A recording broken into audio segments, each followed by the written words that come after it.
আসসালামু আলাইকুম। কুকিং হাউজে সবাইকে স্বাগতম জানাচ্ছি। আজকে রান্না করব শুটকি মাছ দিয়ে মিক্সড সবজির তরকারি। এই শুটকির তরকারিটা খুবই টেস্টি এবং মজাদার হয়। সাদা ভাত দিয়ে খেতে দারুণ লাগে। খুবই সহজ একটি রান্না। আমি খুব সহজভাবেই আজকের রেসিপিটি শেয়ার করেছি আপনাদের সাথে। আশা করছি আপনাদের ভালো লাগবে। চুলায় একটা প্যান বসিয়ে দিয়েছি। এখন প্যানে 2 টেবিল চামচ পরিমাণ তেল দিয়ে দেব। এবার এই তেলের মধ্যে দিয়ে দেব হাফ কাপ পরিমাণ পেঁয়াজ কুচি। পেঁয়াজটাকে আমি হালকা লাল করে ভেজে নেব। অল্প আঁচে নেড়েচেড়ে পেঁয়াজটা আমি হালকা লাল করে ভেজে নিয়েছি। এখন এর মধ্যে দিয়ে দেব 1 চা চামচ রসুন বাটা।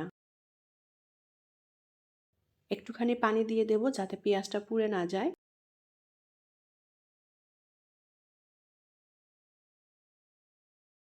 লবণ দিয়ে দেব স্বাদ মতো। শুকনো মরিচের গুঁড়া হাফ চা চামচ, ধনিয়ার গুঁড়া হাফ চা চামচ, হলুদ গুঁড়া হাফ চা চামচ। মশলাটাকে নেড়েচেড়ে কষিয়ে নেব।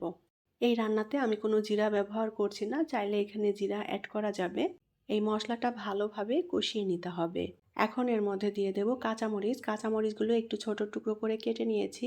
আর এই মরিচটাতে খুব বেশি ঝাল নেই, সেভাবেই আমি মরিচটা অ্যাড করেছি। এখন দিয়ে দেব শুটকি মাছ। আমি এখানে মলা শুটকি নিয়েছি।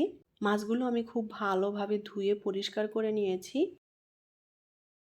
এখন এই মাছটা মশলার সাথে ভালো করে কষিয়ে নেব।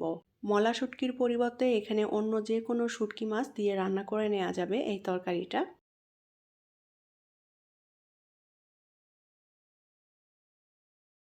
মশলার সাথে শুটকি মাছ খুব ভালো করে কষিয়ে নিয়েছি। এখন এর মধ্যে দিয়ে দেব ওলকপি বা শালগম।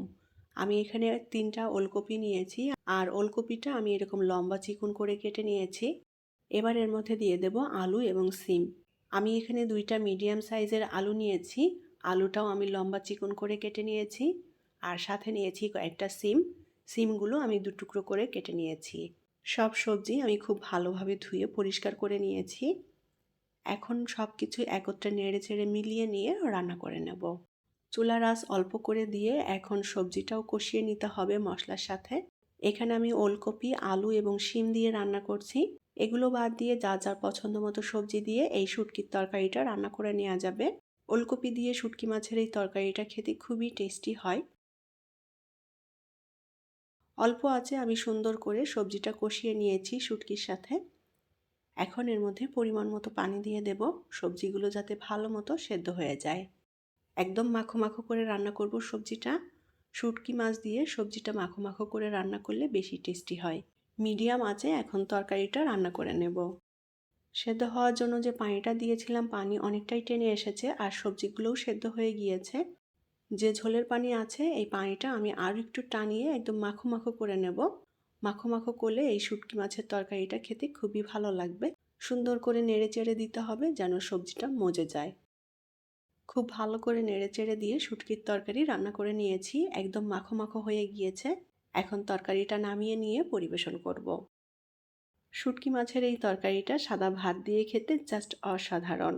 এই শুটকি মাছের তরকারি দিয়েই কিন্তু সব ভাত খাওয়া হয়ে যাবে, এতই টেস্টি হয়। আশা করি আমার আজকের রেসিপি আপনাদের ভালো লেগেছে। আমি খুবই সহজভাবে দেখানোর চেষ্টা করেছি। রেসিপিটি যদি ভালো লাগে তাহলে প্লিজ ভিডিওটি শেয়ার করবেন।